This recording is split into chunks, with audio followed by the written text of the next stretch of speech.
Hello, everybody. I hope you're having a lovely Sunday. So, today in Australia, it is Sunday at about 11 a.m. Now, we are going to be doing a talk all about documentation. I know it's boring, but it needs to be done. Hi, Carly. I'm doing well. I'm actually, my eyes are not very good at the moment. After the storm, I think I've got an infection in my eye, Carly. So, that's why they're very, very puffy. But anyway, hopefully it will get better soon because if anyone knows, we had like a little mini tornado type thing in Australia last week. But I have lots of notes to the side here, and I will be helping out anyone that's on my Patreon later on. I'm going to actually load some documents that you can actually use, and I hope this helps. And many of you may not know, but well before I did this business, a part of my last business was actually documentation. So, I'm fairly up to date and pretty good with that. Oh, hi, darling. How are you? I hope you're super well.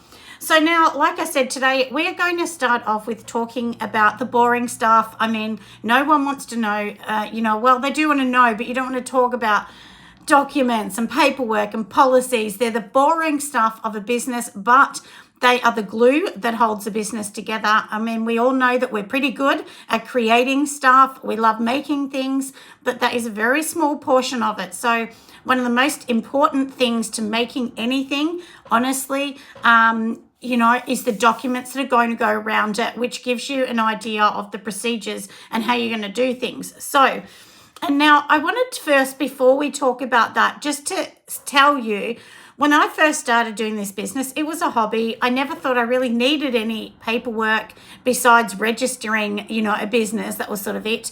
But you know what? As time goes on, you realize that sometimes you just grow without even realizing you're going to grow. And then before you know it, you've got customers, and you might come up across these little hurdles that you didn't think would come up. So that's why you need the documents. You may think, well, I'm only selling one thing a year, or I'm not selling anything. I'm just giving it to family and friends. But if you think it could possibly grow into a business, it's really important to look at the documents and the boring stuff that, you do need to hold everything together.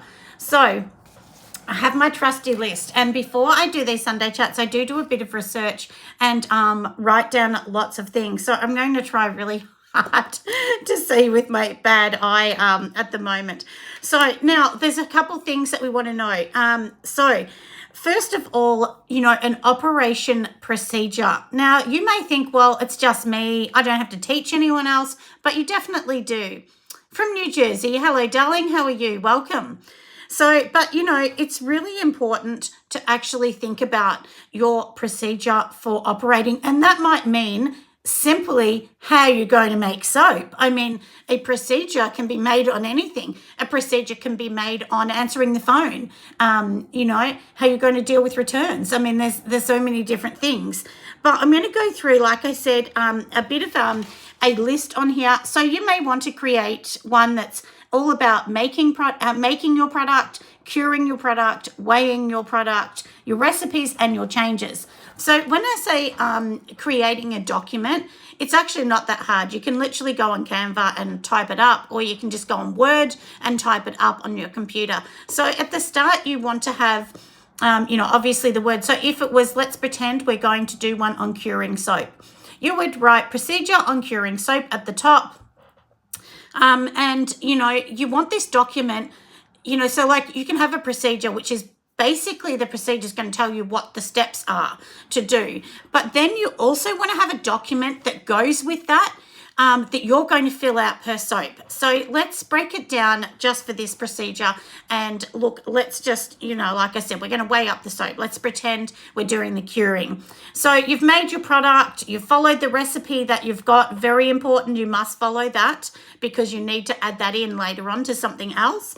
So now, you may say, okay, on day 1, I'm going to cut the soap. Day 2, I'm going to weigh the soap. Day 3, I'm going to weigh the soap again to see if there's any differences. Day 30, after it's been a month, weigh it again. How's it going? After it's done all of its weighing, you've got the last measurement, then what you want to actually do is test it. So you may have a little slither at the end. You want to see that the lather is good, the bubbles are good, it's not giving you a reaction or anything like that. So that's basically your procedure. Like, how are you going to do it? How are you going to do the testing? So on that procedure, you're going to write, step 1 to step 10, for instance, and so on. So that's just basically an outline of how you're going to do it. And you may think, well, it's just me, I know in my head, but that doesn't cut it if something goes wrong.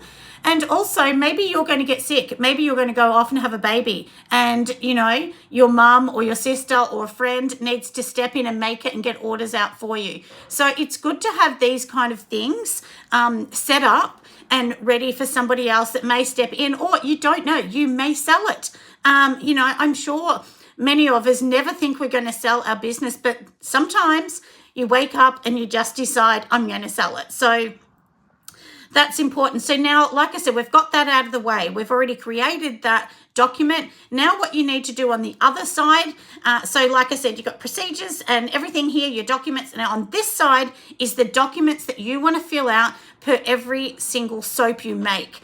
So if you do this document, you want to write what the soap's called, you want to write the date, you want to write and have squares so that you're going to fill it in. So for instance, you might say weight, and then you're going to weigh it on day 1. Then you would write day 2, day 14, day 30, day 60, whatever you want to do. And then you want to fill that in. So you want to have a gap so that you can just, with pen and paper, or you can type it. I personally like the pen and paper because it's much easier to print it out, keep them in folders. And if somebody ever comes to see it, you've got it all sitting there. You can say, well, yes, I did make this soap. This is my procedure. And here's the document, how I weighed it and made sure that it's, everything is done in step by step.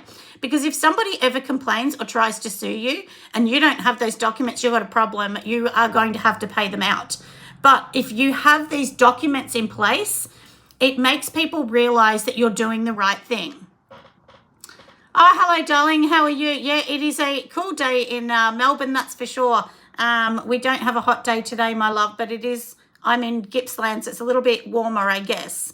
So like I said, you've got all your documents. You make sure that you've got everything sitting to the side, and that way you can fill it out. And of course, so what I actually do is on my recipes, when I print them out, for instance, if I'm making one that's called Rosette, a soap, then basically I'm going to write on the top of that recipe Rosette. So all of these documents will run back. So then you will have a part on your document that will say soap, and you would write Rosette, refer back to recipe. So that way you have the 3, you've got the recipe, you've got the documentation, and you have the procedure. So it's all done and all sitting there. Yes, you did catch my live, sweet. So welcome. So this is the thing, like I said, you need your documents, you need your procedure, and then, you've got to fill everything out, don't you? So I hope that makes sense on just creating that. And I know this is boring. I hate paperwork. I can't stand it. Tax is the one thing that I really can't stand doing, but each month, even if you say, okay, once a month, you're going to, if it comes to February for tax, I know it's offhand, but this is the easy way. If it comes to February, you can go, okay, go back in January and write everything down, put it all in an Excel. You've got it for your accountant and you're done. That's something that you can do. You can use programs, but a lot of us I know can't afford programs at the start. So you can easily document things using Excel. There's free versions of Excel. So even if you don't have Microsoft Word, which I don't have it, I actually use the free version. So there are lots of free versions of different things. So just Google it. And that way, when you grow big or when you are upscaling, you have all of these documents in place, and then you can actually do it. Because without the documents, you really can't grow, because then what happened, and I know because I've seen this many times, you're kind of scrambling. You're like, oh my goodness, I've done this, but I don't have this document. And, and then you want to go to trade shows, and before you know it, you're stuck having to spend months creating documents. Documents take a long time to do. And even if you've had a business for 10 years and you haven't done them, it's fine. You can still start now. It really doesn't take that long. So the first document I would say that you need is have one of your goals. So your business goals, just that will be a really easy starter of what you're hoping in 1 month, 6 months, 12 months, 5 years, 20 years. So, and things change. You can come in and change them all the time. So, and I hope my internet's good today, because the other day it was absolutely awful. And I watched back the video and went, oh no. But, I'm doing my best, and some of us in Melbourne have just got our power back, everyone. And a lot of us still don't have internet because of the huge storms that we had in the towers that went down in those silly storms. But anyway, like I said, I hope that kind of helps for that. So that, at the start, and if you missed the start, I did give an example of how you can do a document on weighing your soap. And it's important, especially in Australia, and I would presume most countries, you have to actually give what you're saying. So if you make your soap and then you get to the top, and so your soap weighs 100 grams, and then after 5 or 6 or 7, 8 weeks, however long you let it cure, and then, it weighs 20 grams less, well, you have to sell it at that 20 grams less. And one of the really important things is on your packaging, if you put a little E and then the weight, so that means an estimated weight. It means it can go up or down a few grams. And most countries actually do have that within, products like soap that cures and can lose weight. So that needs to be quite close. You can be a couple grams up or down. But that's for that. So now I've also made a list of some documents that are really handy and some procedures that you may want to look at. So if you don't have a pen and paper, you can rewatch this back later so that you can see that as well.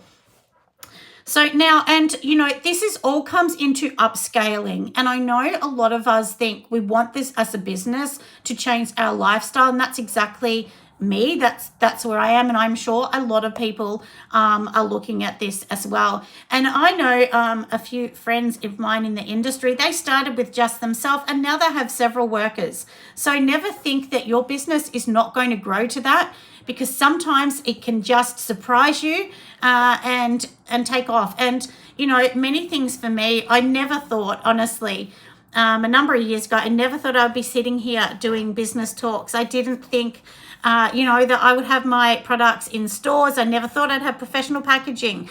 And this is what I'm saying. Like, sometimes when you start it, you just don't see it growing that big, but you never know what's going to happen, everyone. So now, one thing that you need to do first off, this is really important. You need to have a policy that is a good manufacturing processes and so on, because, you want to make sure that if somebody comes in and complains, that you can say to them, well, this is my manufacturing process and this is what I follow. So it may mean this can be as simple as step 1, spraying benches down with rubbing alcohol or a water bleach solution, sanitizing the workspace, sanitizing the products, not the products, the utensils or tools that you're going to use.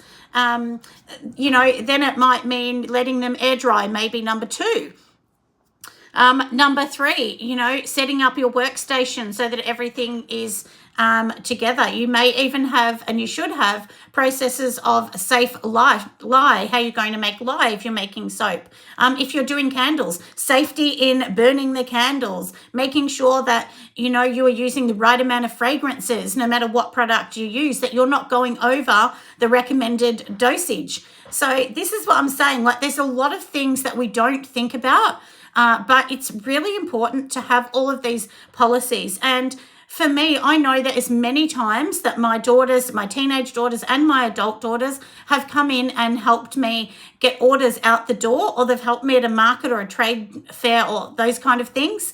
So this is what I'm saying. You need these policies, just even if family and you're not paying them, even if they're just coming to help, you need these all set up so they understand what to do. So if my daughters come into my area, I have an area where I make the products.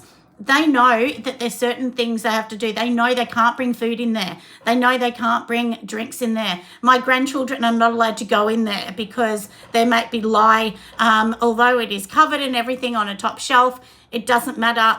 There's still chemicals. So it's like we don't allow children in there. So there's certain things that just set a bench line for you, because like I said, you just don't know when you're going to grow, and maybe you get a factory, or maybe you'll work out of a shed and have all these procedures going on. So that's number one. We've talked about the good manufacturing ones, and as I did say, if you're on my Patreon, I am going to upload them this week.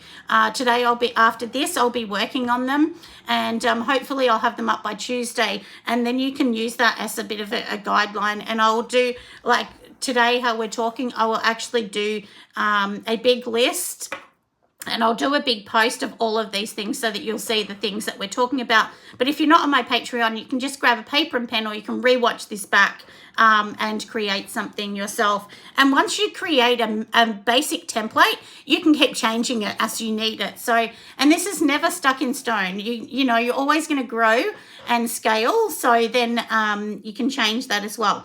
So number two, obviously we need policies. So, like I said, policies on so many things. And, whether you're owning a childcare centre, making a candle, making a soap or whatever, you still need all of these as well. Yeah, that's right. You're working out of your garage. And a lot of people do. And you know what? That some people, there is a soap maker called Ashley Marie, who I've only just found a couple months ago. And I watched a video of her working out of her shed. Now, I know that she sells a lot of products. She makes an awful lot of soap, and she has a huge, huge following. So this is what I'm saying. I'm sure she never expected to have that following when she started. And a lot of people now, I've noticed this after COVID in particular, a lot of people get their shed, they get all the cars out, they get rid of everything. I did it. My little single car garage is now my HQ, where I actually have my products and everything in. But a lot of people make their products in the garage. And, if you've got a wholesale, you don't need a shop front. Maybe your garage can be your little factory. So never think that, the garage is... it's like a starting point. Some people may never leave there, and some people actually build like a little mini shop on their property. So I hope that kind of, helps you kind of understand that a little bit. So you want policies on all different things that you're going to do, from your handling of the products to the policies on the lye, to who's allowed to come in or out, how you're going to send your packages out, so many things. And if you just Google how to write a policy, it's so easy. You can get an idea and you can use that as a template and help yourself with that. And I know, like I did say, this is the boring stuff, but, Oh, 3-car garage, lovely, Karen. Yeah, well, that's right. 3 cars. I mean, you can do a massive, line up with that. I mean, and there's another lady that did a candle shop on her property, and that's where I originally got my idea. And when she actually did that, I thought, wow, that's a great idea, because then you don't have to pay rent. You can, if you own a property, you can build something on there if you've got some money to build something on there or something else. Oh, you're learning. I'm so glad that you are. And as I did say earlier, I actually did policies and procedures for a living. So, it's really important to, and even if you're new at doing this and you don't really understand it, Google's your best friend, and so is YouTube.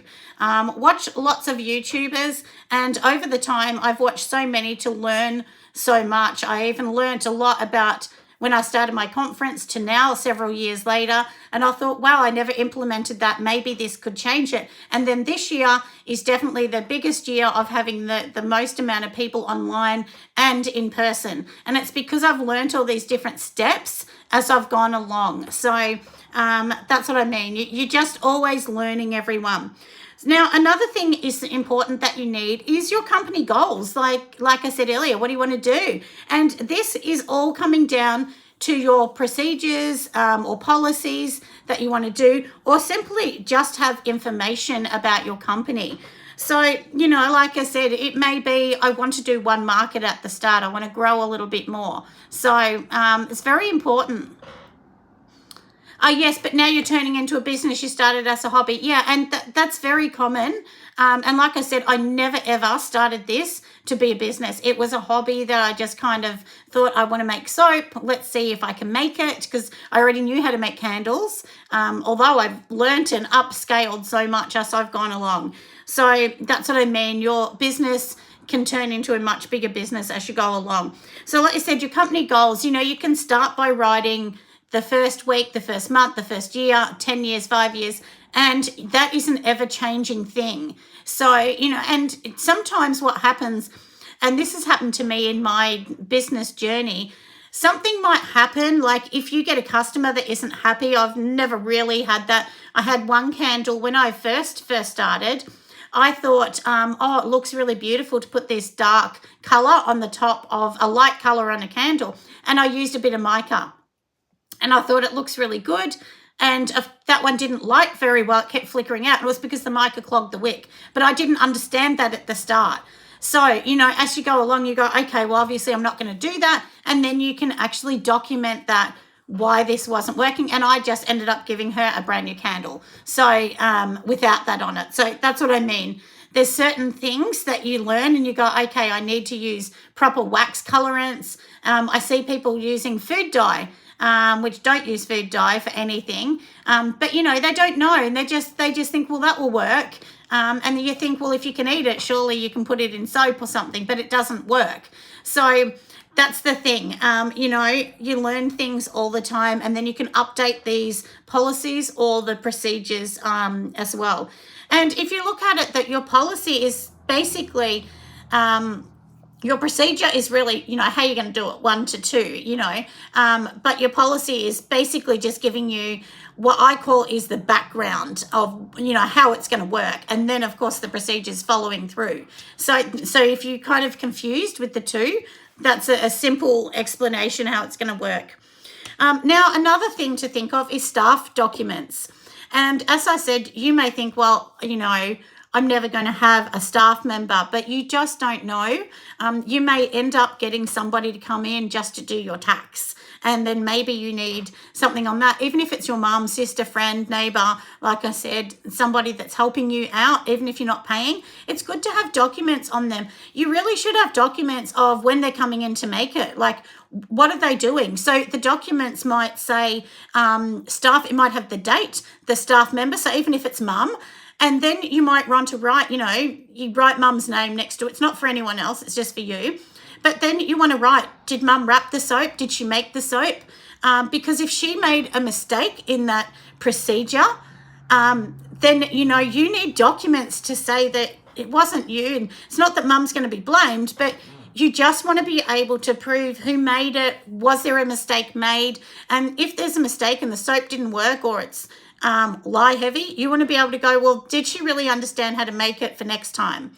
So that's why I'm saying about staff. It's not really even people that you're paying. It might just be helpers. And like I said, all those documents are important. Maybe if you have staff, maybe they're not going to make anything. You may simply get them out to wrap the order and send it. But can you imagine if you've got a $1,000 wholesale order to get out the door, your sister has come and helped, and then your sister has not put all the bubble wrap in between. You haven't explained how it should be wrapped. It gets there and it's all damaged. Well, that means that it's really your fault. You've got to go and send another $1,000 worth of products to them. Because if you don't, you get a bad reputation. So you need to always send them a new item. If somebody has something that breaks, I always send them a new item and a little gift to say thank you for your patience.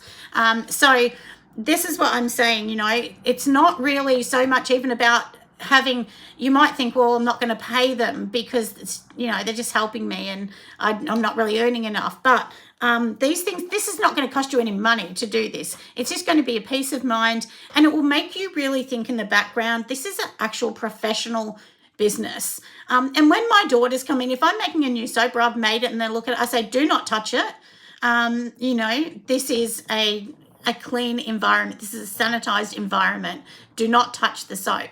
So that's the thing, you know, you need your products maybe even put in a certain area so you can tell them, well, nothing can be touched. And that's another procedure. I mean, maybe on the outside of the door, wherever it is, or on the wall, you need to say, you know, staff only, people do not touch the soap, just so that your family know. And I know at the start they might laugh and go, well, you're not this big business, but plenty of people have started like that and ended up selling millions of dollars. So like I said, don't think that that's not going to happen. So now, like I said, packages and packaging and details. So this is another thing that you need to think about. And I didn't at the start. And I'll tell you, I've wasted so much money. I've had a number of packaging made that I've never used. I've thrown it out. And the reason is, what I did is I thought, oh my God, I was so excited. I used all these pictures. And then before I knew it, I thought, because I used it from Canva, and I thought from Canva, you could use anything, but you can't on a commercial setting. Even if the image is on Canva, if you're selling like a product within the box, well, you can't use that, because now that product is not allowed to be used because you didn't own the rights to the image, which I didn't understand that at the start. So, and that's the thing, a lot of people don't understand that either. And then they're selling products, and before they know it, they can be slapped with a trademark infringement. So be really careful. The same as there's plenty of sites that will give you free fonts. There is a number of free fonts that you can use on your packaging. Of course, you can pay for the fancy ones. I don't. I've stripped mine back to the free fonts, and I know that it's probably not going to stand out as much.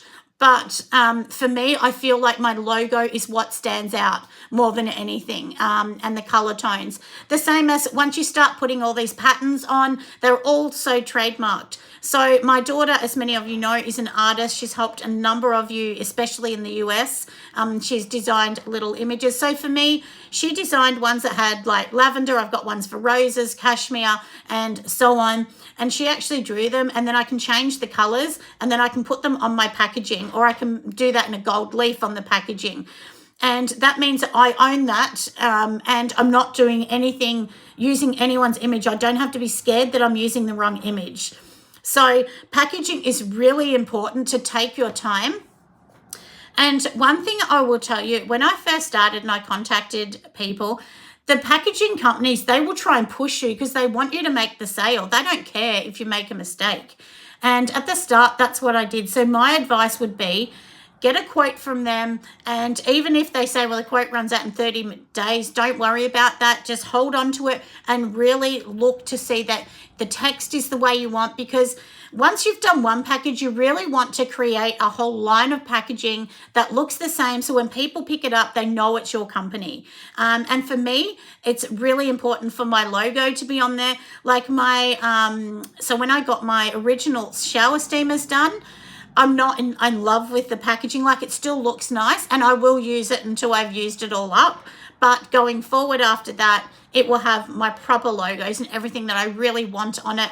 And don't be scared to leave gaps in it as well.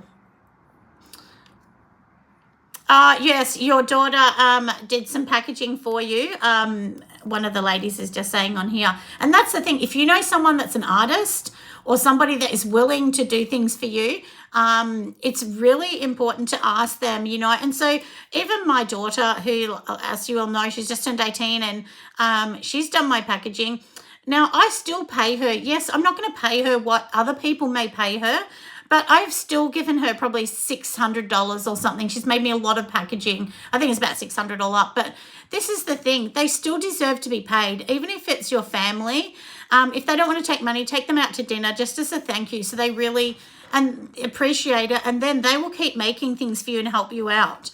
Because, you know, you need people that have these skills. So like I said, if you're doing packaging, please take your time and don't feel forced by any of these companies, because like I said, they want your money. And yes, we want to deal with them, but it's more important to get this right first. Very, very important. And if anyone's looking for a company, like I said, there's a couple that I do use. Long Story Short Design is really, really good.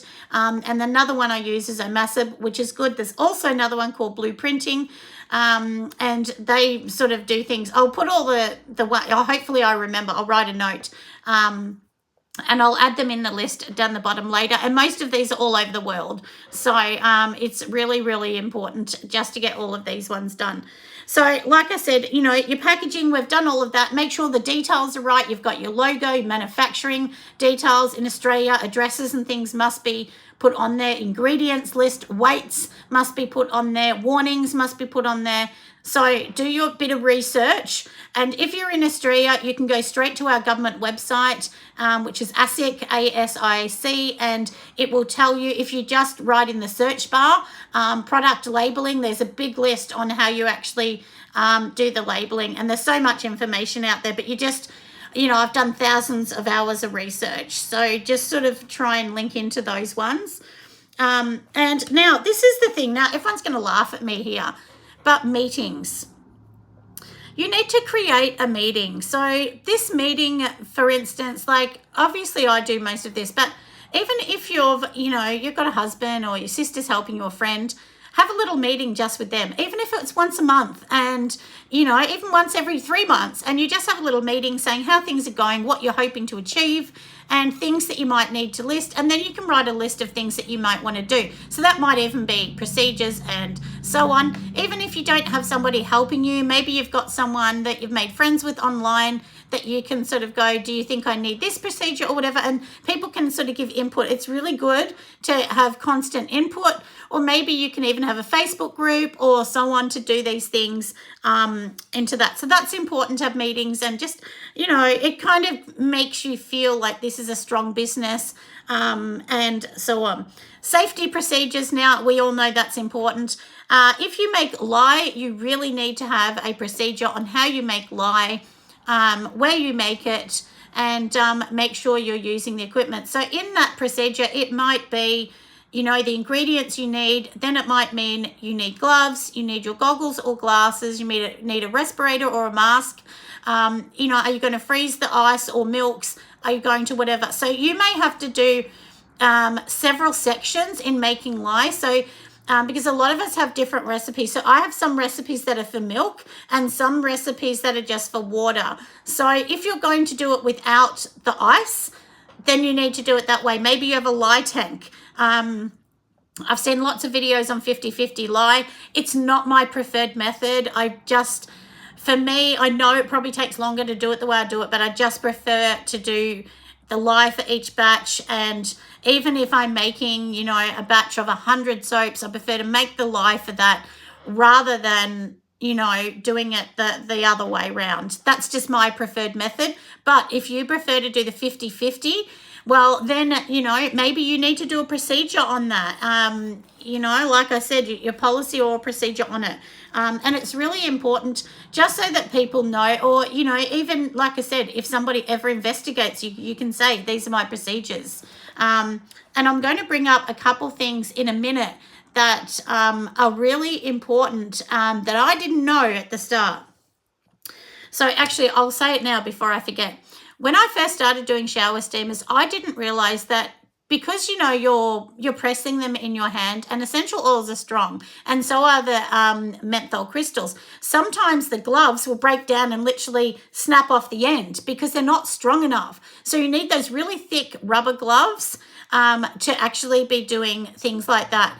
And then can you imagine if you make it and a little bit of plastic falls off and it's stuck in the steamer? Even though it's not on someone's body, people are not going to be happy. And this is the thing. If you have gloves and they all break off, you really need to sift that whole lot again to see what's in it. They're little things that really can undo a business.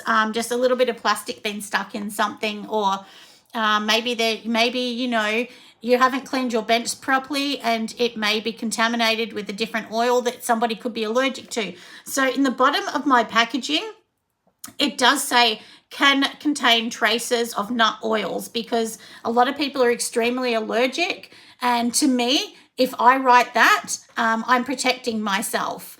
because I don't ever want to say there could not be, because maybe there could be. It's really, really important. So, yeah, so that's what I'm saying. You know, make sure that these things are done in this. And Karen, you're right, darling. She's saying a few different comments about different things about, you know, it's a good idea to do these things. Maybe, you know, it's just things you didn't expect to happen. But yeah, it's really important, everyone. So now what are we talking now? Oh, this is important, everybody. Complaints. Now, complaints and how you're going to deal with it. Have a procedure written. How are you going to deal with this? Because you may have somebody that, you know, they've got a, for instance, they've got a candle. So this happened to me only maybe a week and a half. I sent out a candle and some other products. The lady got the product and the candle was broken. Now, that is not her fault, and sometimes not even my fault. It was wrapped really well, and I've only ever had 2 breaks to date, I think.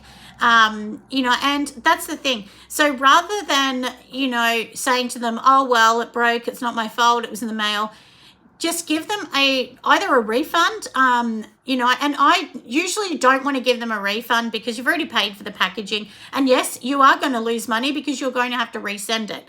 But for me, it's like, it's more important than that you actually keep that customer happy and say to them, look, I understand, because if you were them, you'd be quite disappointed that, you know, it came and it's broken. So for me, what I do is just redo another one back up for her, put it in the box, send it off to her, and usually I give them a little extra soap or something just to say sorry for the inconvenience. But it's really important to create a procedure so that you know, okay, if that's broken, and if somebody just says it's broken, well, you can't take that exact. You just need to say, oh, do you mind just sending me a picture of it for my insurance? And then from there, you know, it's all done. So, and, you know, a lot of postal services, you can actually have insurance. So for me, I have $100 insurance on every single product that is actually sent out. But honestly, it's a big fat headache to try and get your money back for that. So I generally don't unless it's a lot of money. But that's what I mean. So when that broke, you know, I just bundled up a brand new the soap and sent it off.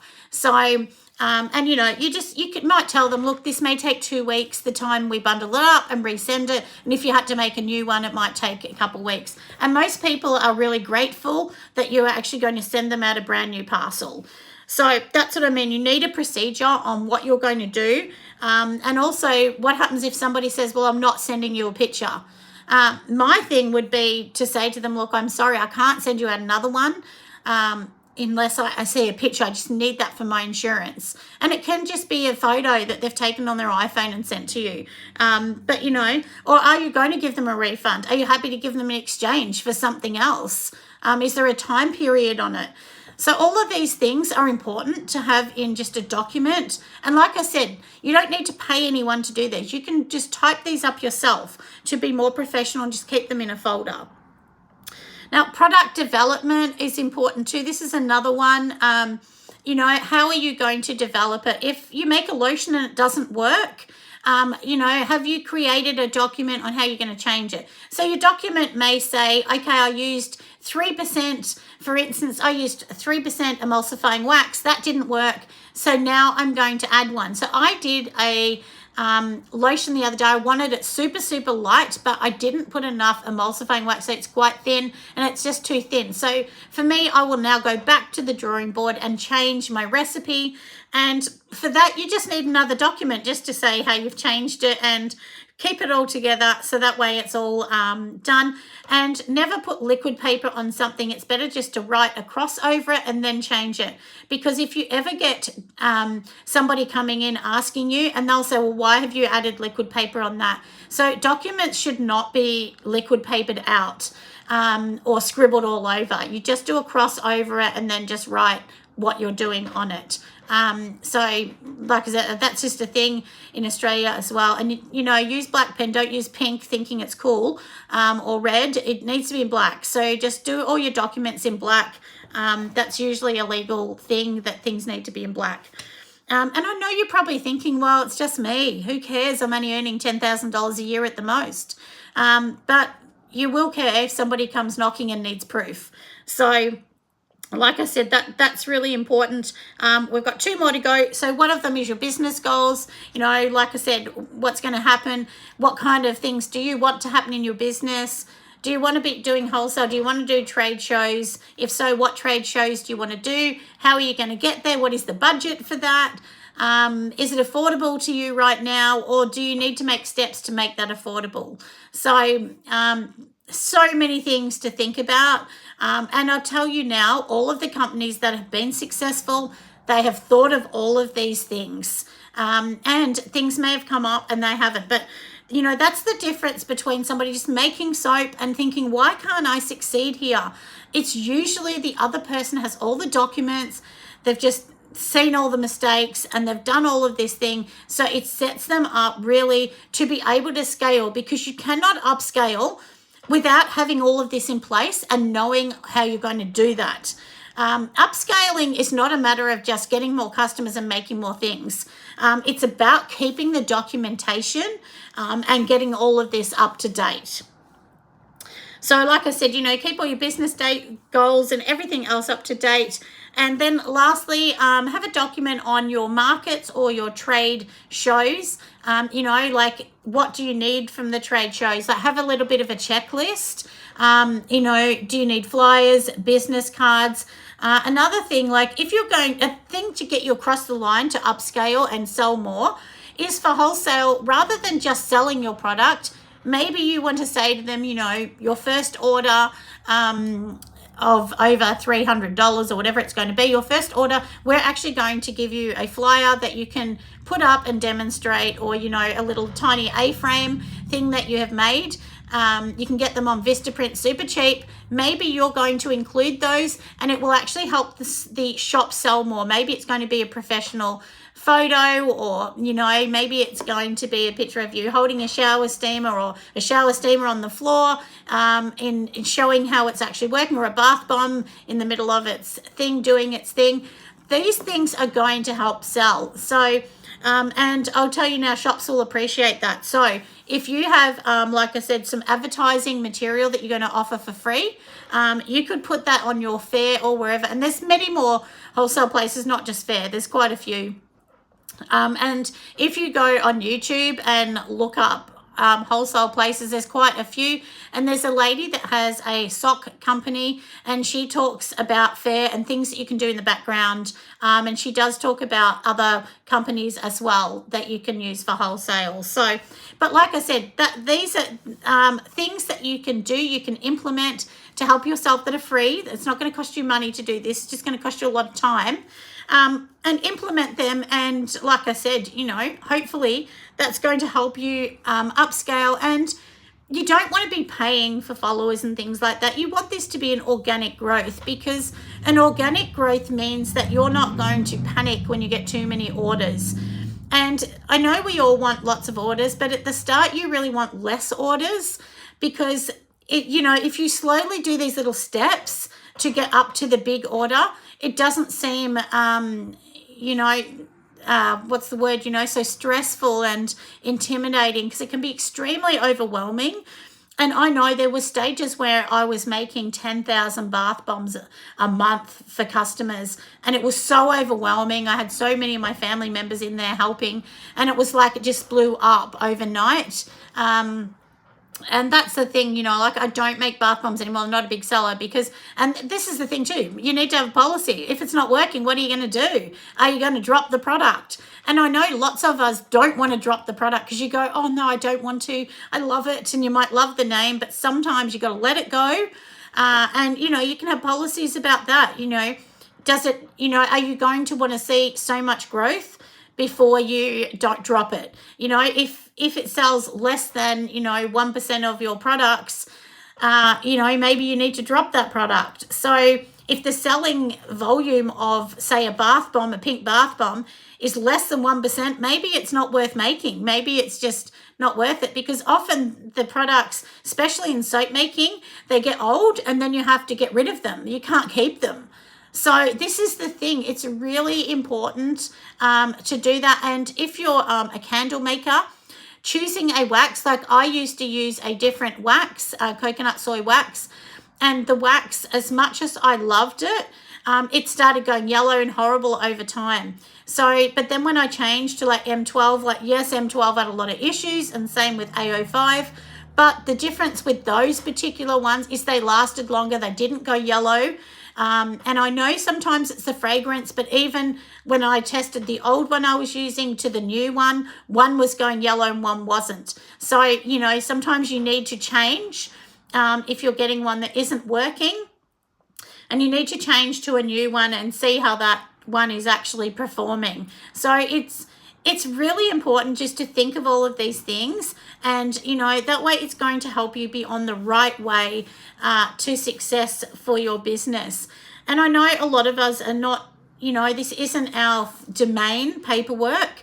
So because, you know, you're creative, but a part of this business is documents. And honestly, I say this all the time, the creative side's probably less than 20%. The rest is, you know, the paperwork, the taxes, the business, getting the orders out. Like, you know, that's the boring stuff, but that's the stuff that makes you money in the end. So I hope today these talks have been, you know, I hope this has been a little bit helpful. I know it's a bit boring. I know it's a boring subject. No one wants to get excited over a document, but like I said, you know, if you do these, it's going to help you grow, and it's also going to help you know, your other buyers see it as professional. And some buyers, they want to know this. They might ask you this, and you don't want to be scrounging around trying to make it up when you don't know. And another thing that you could do is do a line sheet, which literally is like, if you imagine an A4, you might have 12 images on that line sheet.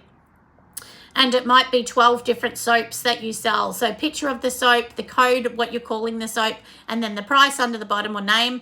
And then for every order you get, maybe you can put that flyer in, and it gives them an idea. And if they haven't even bought that, they might go, oh, actually, I really love that. I'll try that one next time.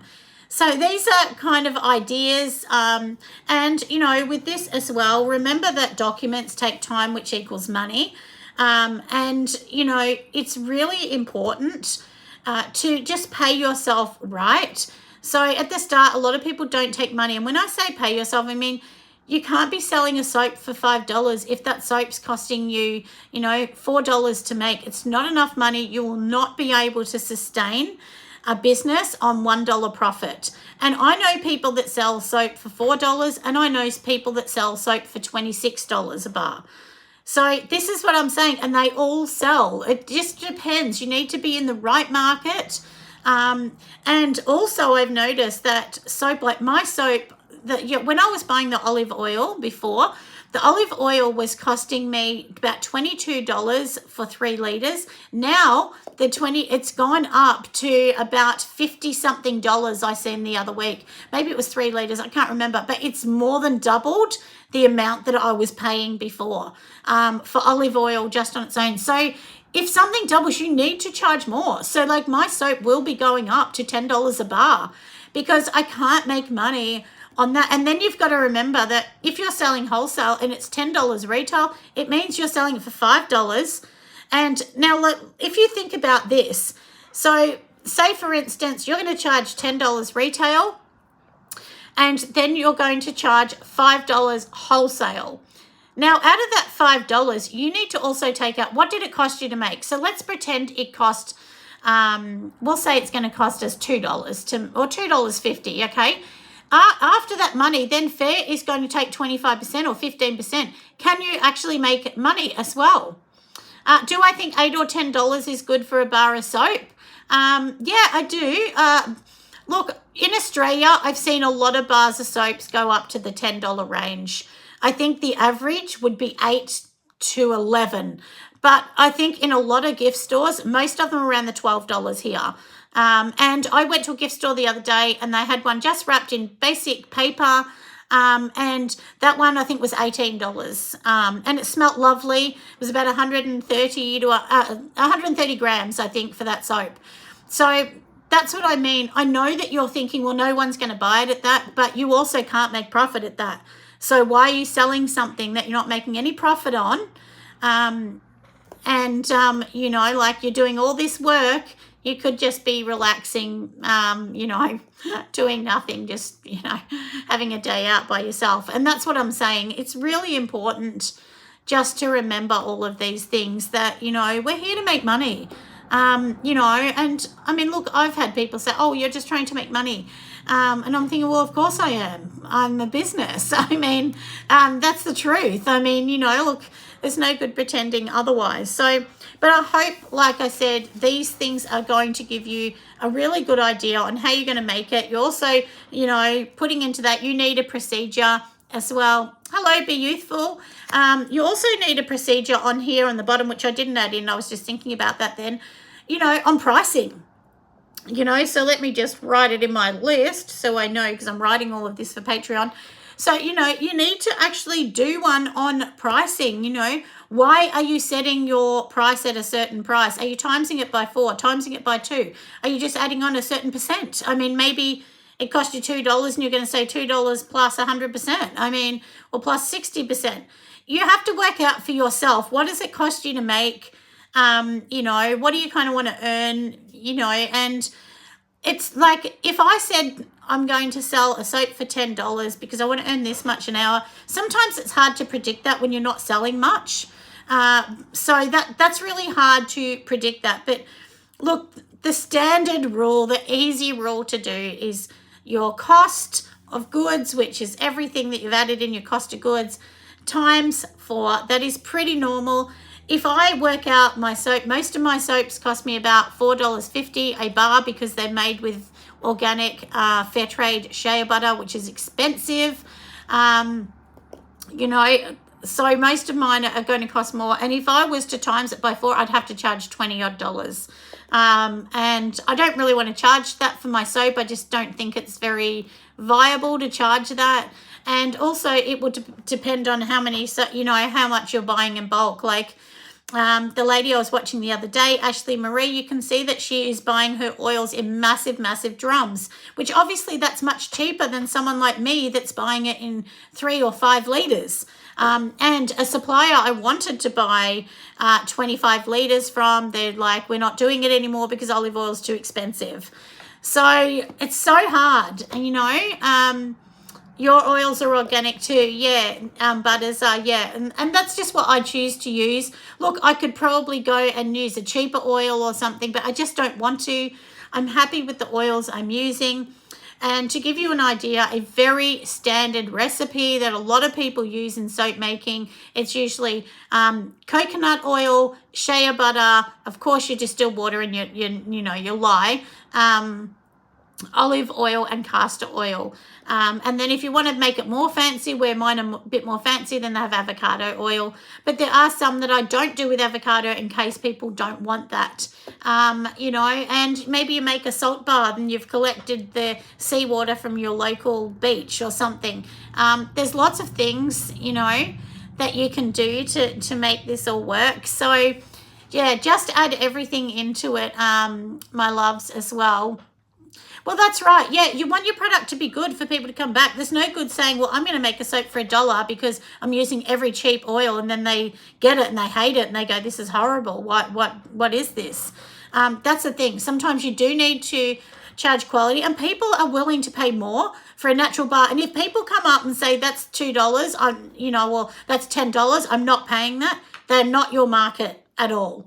They're just not the people you want to sell to, and you need to update your people that you're selling to. It's super important to always be looking at these things, my friends. Don't ever feel like, you're stuck and you have to sell it for $6, because I have a lot of people that say to me, well, no one's going to pay that. And I say to them, but they're not your market. I mean, you can't just say, well, I'm going to sell it for $6 because no one will pay that. Well, maybe that's when you need to go back in. You need to write a document how you're going to reevaluate your target market and reevaluate how you're going to go. If you go to like a flea market or a cheap market, those people are not going to pay $10 a soap. They're just there to try and get a bargain, which is fine. That's okay. But, they're there to get a bargain and buy some cheap stuff. And maybe they're not your market. They're not who you want to buy your thing. If you want to sell a luxury item, you need to find people that buy luxury items or that are willing to do that. And a lot of people that really do love the whole sustainability, natural products, using essential oils, those people are much more willing to pay for the product. And look, I sometimes have some people that will buy $200 or $300 from me, and that's not wholesale. That's just a person buying it. And I'll give you an idea too, because I got asked last week, how much do I actually sell?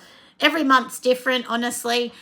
Some months I'll sell 78 items, other months 67 items, other months 1,000 items. So it just depends. So don't feel like you're only selling 10 things, so it's not good. Selling anything, remember they've chosen you to buy that one product from, that they could have chosen millions of others. So to me, that is still a win-win. But as I said, I hope this has been a really helpful video. I will save that in time, but probably by tomorrow or the next day, I'll add the links on for everything on there. And all of these sort of things is what I talk about in my conference as well. So you can also come over to that live if you want. It will be actually Zoomed over the net, which is, but you do need to have a ticket. So just go to the Australian Soaping and Candle Conference if you want to know a little bit more, and you can ask Q&As on that as well. But anyway, I hope you've enjoyed it today, my friends, on our Sunday chat, and I will see you in 2 weeks on Sunday at 11 a.m. Australian Eastern Standard Times. Bye, friends.